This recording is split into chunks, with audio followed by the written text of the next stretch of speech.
வாழ்வின் ஒவ்வொரு கட்டத்திலும் முடிவெடுக்கும் தருணம் உருவாகிறது. நடக்க வேண்டிய நிகழ்வுகளுக்காக முடிவெடுக்க வேண்டியது அவசியமாகிறது.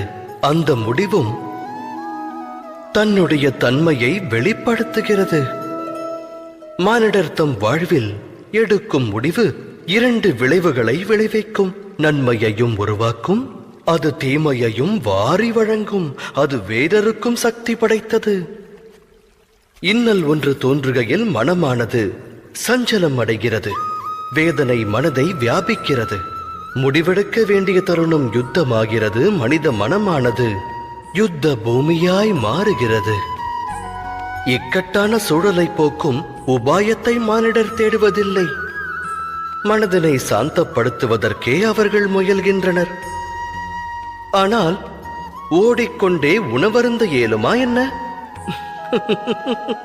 இயலாது.